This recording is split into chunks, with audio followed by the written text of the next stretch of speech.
Well, welcome to the March 13th installation of our Shine program. Go ahead and go to the next one, Courtney.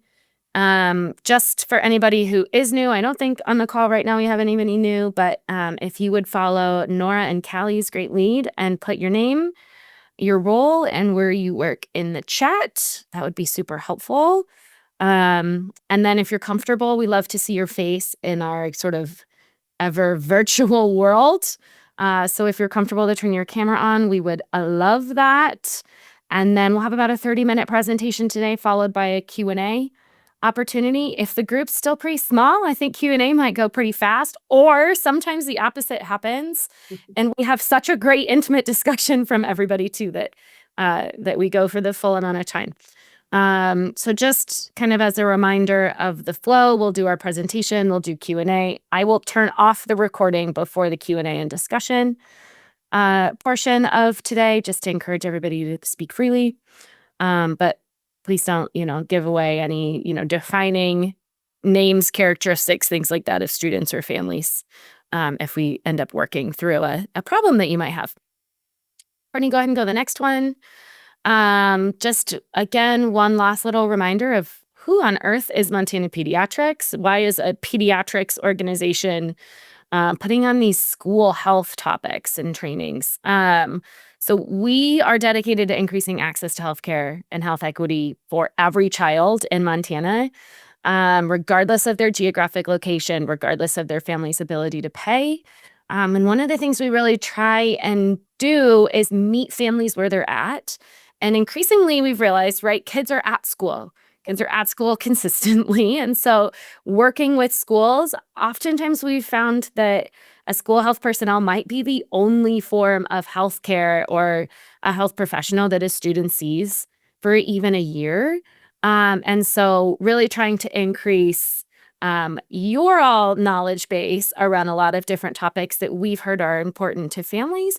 And then also have heard it's really valuable, this opportunity for schools to be able to connect directly with clinicians too. I know that that's not always a super common experience and opportunity. And so we try and have all of our presenters be amazing clinicians, kind of like Courtney that we have today, to have just this opportunity to speak one-on-one and work through problems with health professionals rather than just kind of reading through things online and working on our own. So anyways, we have 6 programs that we offer to families every single day of the year. They vary from our on-demand care program that's available every single day, all the way to some pretty intense levels of support with our complex care program. You can read them all on the left, the right there. Courtney, go ahead one more.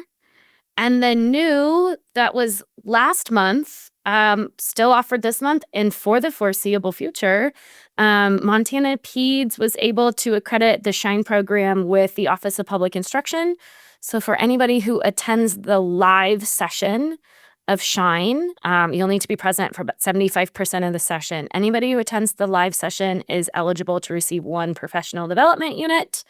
I believe last month I issued 17 of them, which was great. So really excited to have that opportunity to support you all as school professionals with just one more opportunity, to recognize the training that you all have been asking for.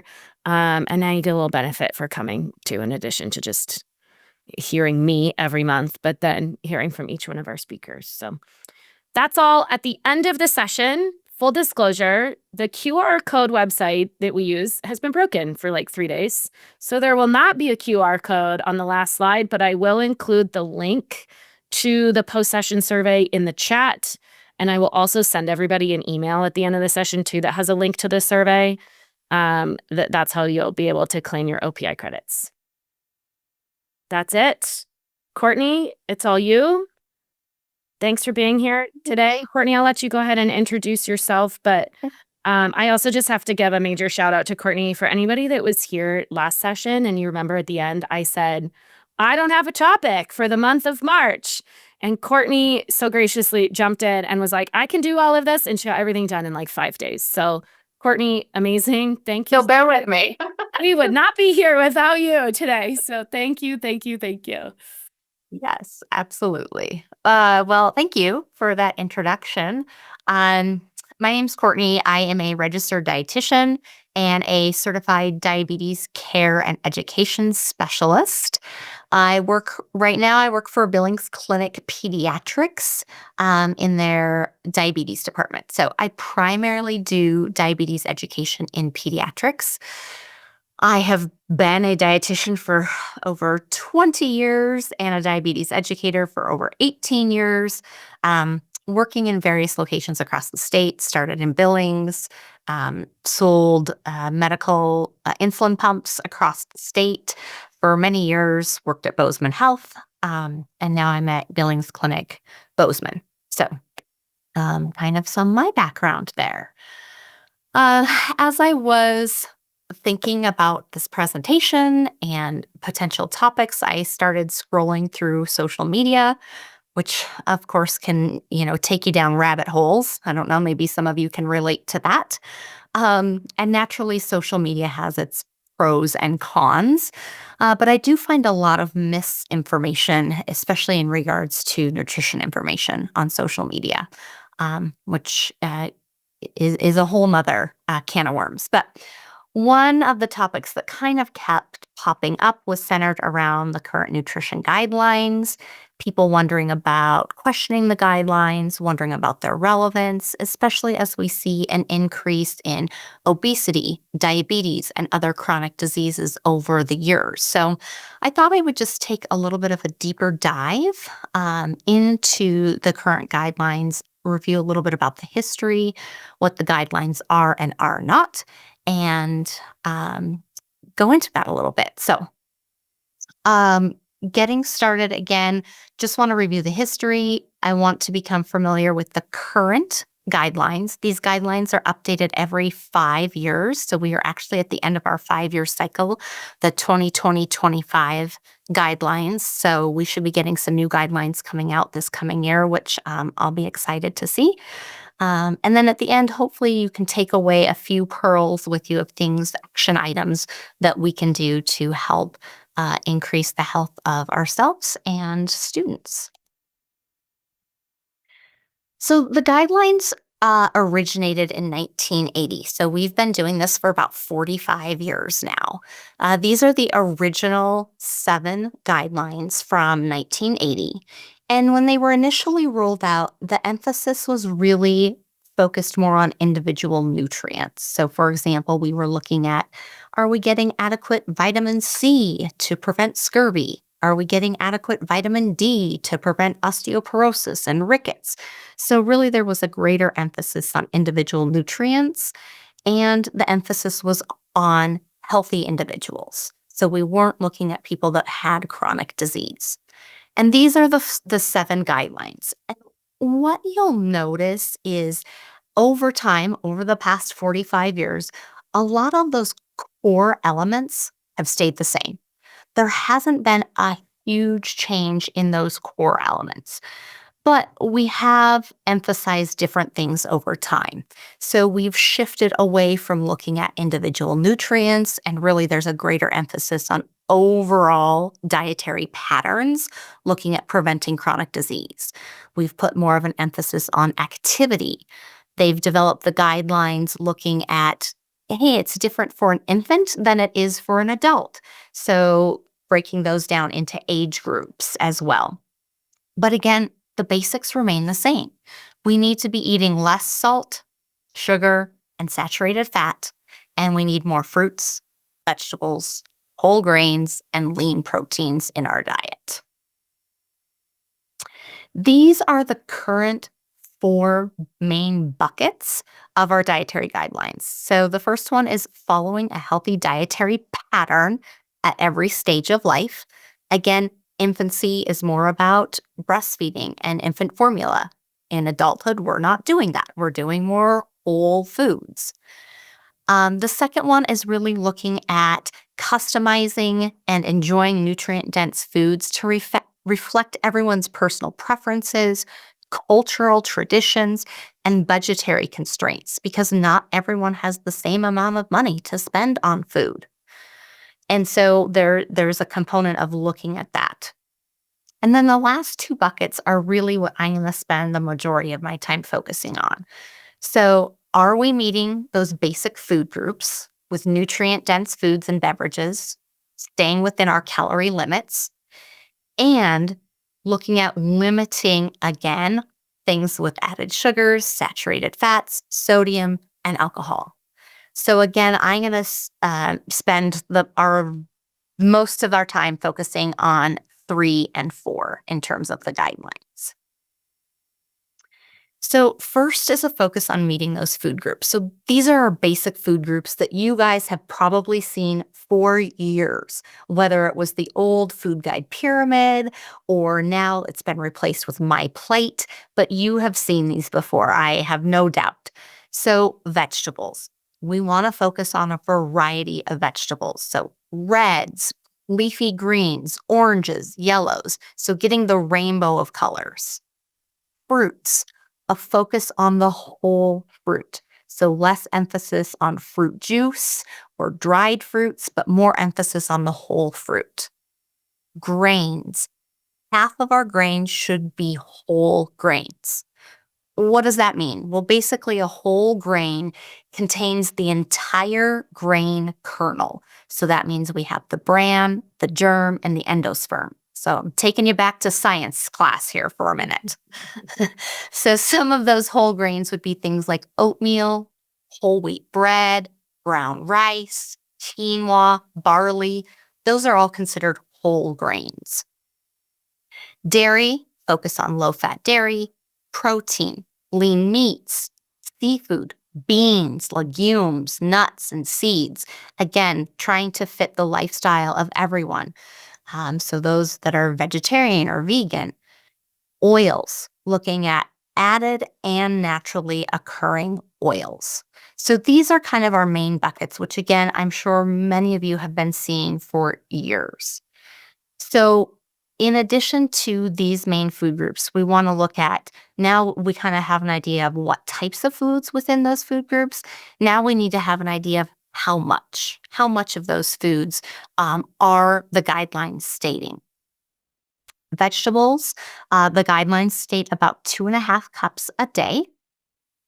Fruit, 2 cups or 2-cup equivalents. So, for example, if you eat a small apple, something that's the size of a tennis ball, that's considered a cup equivalent. Grains, 6 ounces per day. 1 slice of bread would be considered an ounce. A half a cup of rice would be considered an ounce. Again, at least half of those grains should be whole grains. Dairy, 3 cups a day or cup equivalents. So we don't need you to eat a cup of cheese, but 1 ounce of cheese is considered a cup equivalent. Protein, 5.5 ounces a day, and oil, 27 grams, which is about 2 tablespoons. So that's kind of where that equates. If we look at over time, how have we as a population adhered to those guidelines? What you'll see is that we haven't made a whole lot of progress. So this particular slide is looking at starting in 2005 to 2015, how are we meeting those guidelines? This goes all the way up to an index of 100. 100 would mean that you are meeting or exceeding the guidelines. Okay, so over the course of many years, we have really held fairly steady in terms of meeting the guidelines. So we're well below as a population where we need to be in terms of meeting these guidelines. So this is looking at it over time. We can also take a look at things in terms of groups of populations in terms of age range. So how are we doing in terms of our age buckets? And what you'll notice here is kind of a V pattern where you see really young kids, so in that 2 to 4 age range, and older adults greater than 60 really do the best. And if we think about it, that shouldn't be too surprising. When you're young, it's your parents or grandparents or somebody that's feeding you. Or if you go to a daycare or a preschool, they have guidelines. to be meeting fruit and vegetable and grain intake. So someone else is kind of doing the hard work for you. And then as we get older, you might be retired. You maybe aren't raising kids anymore, so you have time to focus on your health. At that point, you may have a chronic disease yourself, or health and what you eat really impacts it. So we see those two subgroups kind of do better. And then in the middle, which are those teenagers, do the worst. And that should probably not be surprising for anyone who has a teenager or works with teenagers, right? Their focus is typically not on what they're eating. It's their peer groups, their social life, what's going on. By the time we get to that age range, mom and dad aren't typically as involved with food intake other than maybe at dinner, but they're probably getting their own breakfast at this point. They're leaving campus to get lunch or eating school lunch or just grabbing a bag of chips. So this pattern is not completely surprising. But again, unfortunately, we see that we are well below the standards in terms of meeting fruit, vegetable, whole grain intake, etc. So we've taken a look at how we do over time, the individual populations. Now let's take a look at those individual food groups and how do we stack up. So this graph is looking at the purple is showing what percent of the US population is meeting those guidelines. The blue, dark blue color is showing what percent is below the guidelines. And this is in each category. So if we take a look at the vegetable category, for example, we can see that 90% of us are not meeting our vegetable intake. So that's most of us.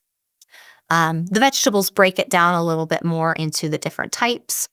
Fruits, we do modestly better, but still 80% of us don't meet the recommended fruit intake.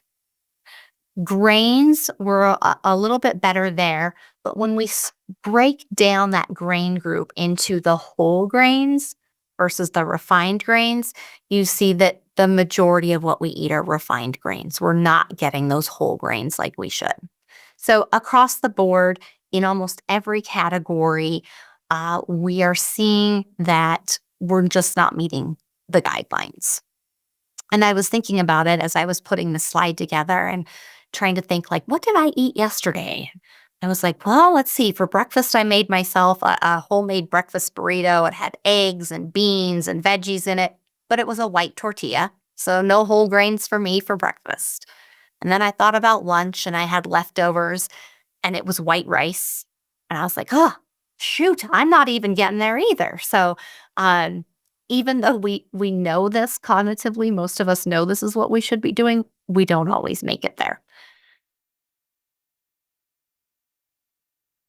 So that was kind of our first bucket of looking at those individual food groups. The second bucket, which again should be familiar all the way back from 1980, we're looking at limiting foods that are high in sugar, high in saturated fat, and sodium. What we have done over the course of the years is tried to get a little bit more specific and tangible in terms of those recommendations. So rather than just saying eat less, now we're trying to give you some more specific guidelines and recommendations. In terms of added sugar, the goal is to have less than 10% of our calories per day coming from added sugars. Same thing with saturated fat. Less than 10% of calories coming from saturated fat. Sodium, less than 2,300 milligrams, and alcohol, either drinking in moderation or choosing not to drink. So let's put that into perspective. What does this look like in real life? So let's say you consume a 2,000 calorie diet. And if we look at food labels, if you guys read food labels, you'll often notice that they will give percentages on the food labels. Like this is your percent of fat or protein. That's all based on a 2,000 calorie diet. So in this example, if you were to consume 2,000 calories, keeping to less than 10% of your calories from added sugar would mean less than 50 grams of added sugar per day, which when we say it out loud seems like a lot. But when we start digging into it, I think you'll find that it adds up pretty quickly. In terms of saturated fat, again, if we just look at that middle 2,000 calories, it's less than 22 grams of saturated fat is the guideline. If we look at kids in particular, this is how kids are stacking up against those guidelines. So this is looking at added sugar, saturated fat, and sodium. The orange is showing the percentage of kids that are exceeding those limits. The blue is showing the percentage that are within those limits. So as you can see across the board in all categories, the majority of kids are exceeding those recommendations. So going back to that label, that food label, I just kind of grabbed a couple of examples. So the first one is just a Nature Valley granola bar, which I'm sure you guys have all seen in schools, if not in your own home or in kids' backpacks, right? These are things that are easy to carry, they're shelf stable. So a lot of classrooms have things like that in them. And what we want to try to focus on is looking at that included or added sugar number. Okay. Because all sugars include not only the added sugar, but sugars that can come naturally in food, things from fruit or dairy products. So we really want to look at and hone in on that included sugar number. If we look at, if you're going to Starbucks and you get a vanilla latte, this is an example of one of those pre-made containers that you can buy at the grocery store or Target or Walmart. So 12 ounces of this Starbucks vanilla latte has 20 grams of added sugar in it. So that's 40% of the recommendation right there in that one drink.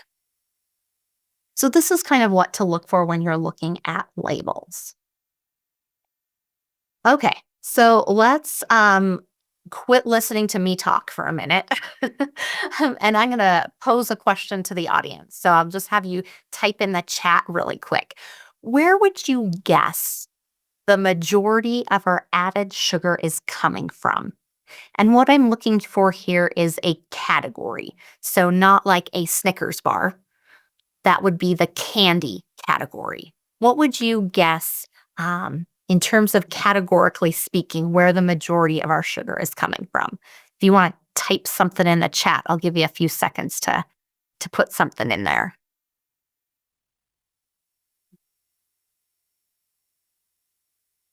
But yeah, I'm seeing processed or prepackaged foods, snack foods, drinks, soda.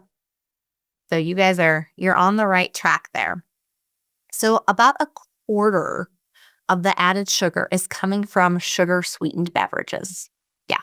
So soda, sports drinks, energy drinks, that's what's in that category. That's not even including your fun teas and lattes and coffees that kids and adults are drinking these days. If we put those two categories together, which are really beverages, we're talking about a third. So a third of the added sugar that we get is coming from what we drink.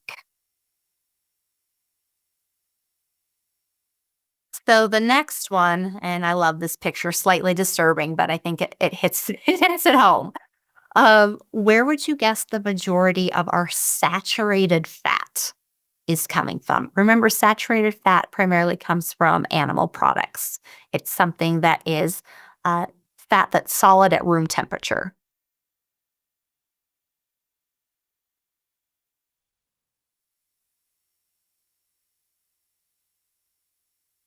So you can type something in the chat if you want.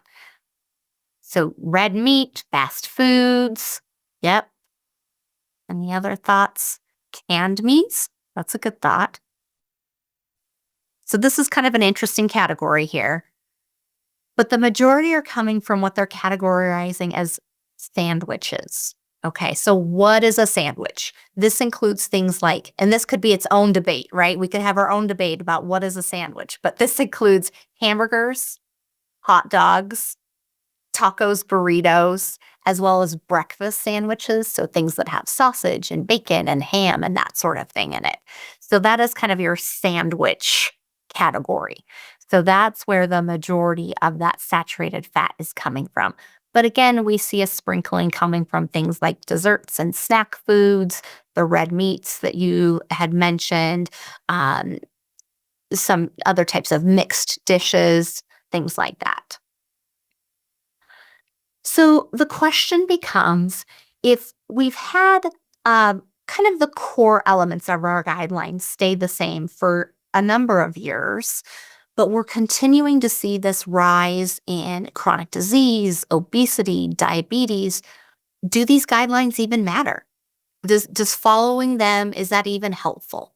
Like, right? Like, why are we even concerned about this if we're continuing to see a rise in all of these other chronic diseases? So, if we look at a couple of different studies, this one looking at a study coming from the American Journal of Clinical Nutrition in 2015, and they took 162 individuals and they divided them into two groups. One group was to follow the US dietary guidelines. The other group kind of followed the standard American diet. And they did this for 12 weeks. And what they were looking for is they were looking for primarily cardiovascular disease outcomes. So blood pressure, cholesterol, inflammatory markers, that type of thing. And what they saw is that, yes, it did make a difference. So these individuals that followed the guidelines for 12 weeks found statistically significant lower blood pressure, lower cholesterol, lower inflammatory markers, and even started to see weight loss. So it does make a difference. It does matter. When people follow these guidelines, we do get better outcomes. But I also believe that there are a lot of factors that affect chronic disease today, not just nutrition. Something that even a couple of you put in chat when we were talking about sugar and saturated fat is processed foods, right? So let's talk about processed foods, specifically ultra processed foods. Again, this is one of those hot topics, especially in social media. You see a lot of stuff around ultra processed foods. So I think first and foremost, we need to define what is an ultra processed food. So according to the definition, an ultra-processed food is an industrial formulation that comes from a food substrate. So comes from oil, sugar, starch, protein.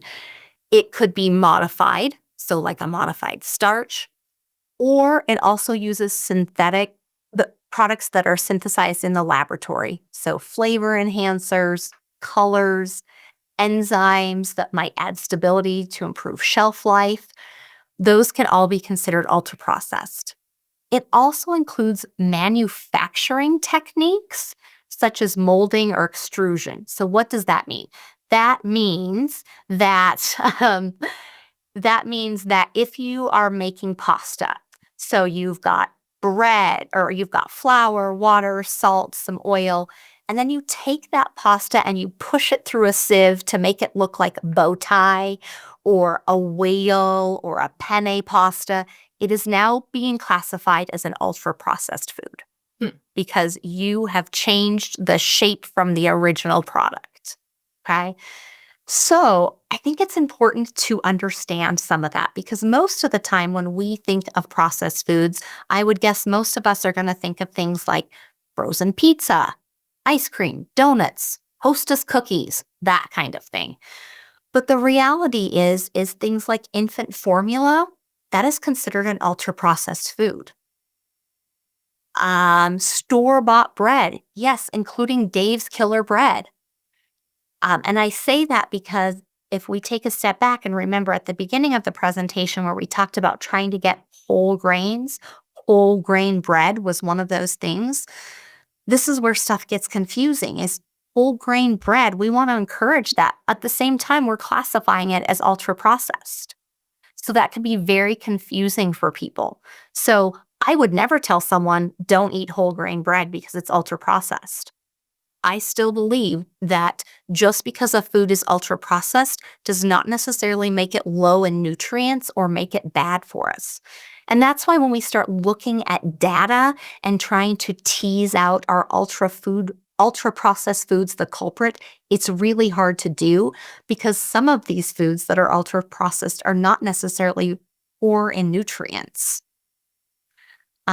So it makes it very difficult, and there's not a whole lot of great data out there. There's a few sort of observational studies, but again, um, I would recommend people, buy whole grain bread unless you're making your own, which I don't know about you guys, but I don't have a whole lot of time to be making my own whole grain bread at home.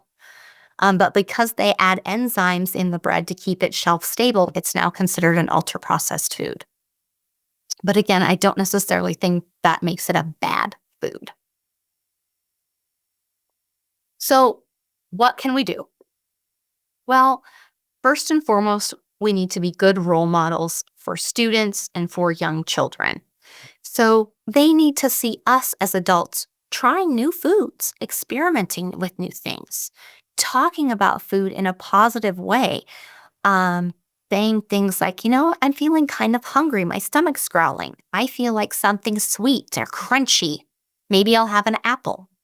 So kids, hearing you talk, hearing, having kids hear about you talk about these foods. Sorry, my tongue was getting twisted there. Getting kids involved. So teach them about meal planning, have them help plan meals at home. Maybe there's things that you can do in schools and working with school cafeterias or school lunches to say, let's have kids plan this meal. Encouraging them to prepare and try different fruits and vegetables. Maybe kids can do an experiment in class where they say, what percentage of kids like cooked carrots versus raw carrots? And what that does is it gets kids thinking about there are different ways to enjoy the same type of food. Trying to avoid terms such as healthy or unhealthy. So teaching kids things like carrots help you see in the dark rather than saying, well, carrots are healthy. It's not that they aren't healthy or that we're teaching them bad things, but trying to teach kids about what the foods do for us can be very valuable. Saying things like, that milk gives us strong bones so you can run outside and play and jump on the equipment. So that just teaches kids about the foods and what they're doing for them rather than trying to categorize them as good or bad. The other thing that I really like to focus on is instead of taking food away, I really try to have people focus on what can I add to my diet to improve it. I also think that psychologically, when we say things like, don't eat this or don't eat that, the first thing we all want to do is eat this or that, right? I remember as a kid growing up, following Lent, and I would give something up for Lent. Usually it was chocolate or candy or something. And it seemed like the moment I gave that up, all of a sudden it was everywhere I looked.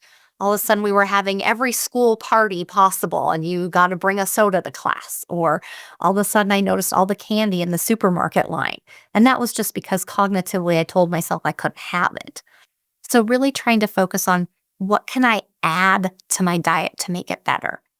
I'm having this peanut butter toast on whole grain toast. Can I put a few slices of banana on it to try to help me meet that fruit recommendation? Treating kind of treat type of things as just part of the overall meal. So serving dessert with the rest of the meal so it doesn't seem so exciting and enticing as, hey, this is just a part of the rest of the meal. Or if you're going to have that type of a treat food, pair it with something that helps you feel a little more full and satisfied. Pairing it with a fruit or a vegetable to help you feel like you've really gotten something out of it. Read and compare food labels. So we looked at some food labels. Start picking up food labels and compare this granola bar to that granola bar, this box of cereal to that, this bread to that bread. Do try to limit sugary beverages. So as we saw, if we combine kind of that soda pop category with that coffee tea category, about a third of our added sugars are coming from what we drink. So being more conscious of what we drink. Offering more water frequently throughout the day. Serving up a variety of things. It can take us 15 times of exposure to something before we accept it. So just because a kid doesn't like it one day doesn't mean they won't like it or try it another day. I'm not sure about you guys, but I definitely noticed that foods that I wouldn't eat as a child, I will eat now. And our tastes evolve over time. So continuing to offer things, balancing meals and snacks. So including a protein or a fat with that fruit and vegetable, again, just helps it to be more satisfying and complete. So some peanut butter with the apple helps it to be a little bit more satisfying. Hummus with veggies on the tortilla, that type of thing. And then just helping kids learn about their hunger and fullness cues. So, again, talking to them and saying things like, is your tummy growling? That might mean you're hungry. So, just talking to kids about those things, I think, can be beneficial. Okay, so I have chatted way too much, I think, but I want to leave you with a few of my favorites. So, in terms of snack bars, again, yes, they might be considered a processed, some of them might be considered ultra processed, but the fact of the matter is, most of us are not getting away from some of these foods. So, how can we make better choices within those food groups? These are just some of my favorites. I love Lara bars, Aloha bars, and Kind bars. Most of them have less than 4 grams of added sugar in them. In terms of where you get your nutrition information, I find a lot of people get stuff on social media these days. Um, and there's some really good information out there, and there's some really not so good information out there. I love Dr. Ids. He does a ton of myth busting stuff. So if you guys are, looking at social media stuff, there's all sorts of things about seed oils, about the carnivore diet, about added dyes. There's also sorts of information about those kinds of topics out there. He does a really nice job of kind of walking through things. Dr. Jessica Canuck, she does a really nice job at looking at what do we need to do from a societal aspect to improve nutrition. So for a lot of people, it's access. People live in food deserts where they don't have a grocery store for miles, and they might be getting their food from the gas station. So, what kinds of policies need to be changed in order to improve the health? Kids Eat in Color is another great resource. And then just for fun, we all have our guilty pleasures. Mine are dark chocolate. And then if I do go to Starbucks, I'll get a cold brew. And I usually try to have or ask for half the flavoring of anything or do sugar-free flavoring. That just kind of helps me stay more within my added sugar budget. So with that being said, that was a lot. Thank you for your attention and sticking with me this whole time. Are there any questions that anyone wants to ask or type in the chat? I would be happy to entertain a question or two.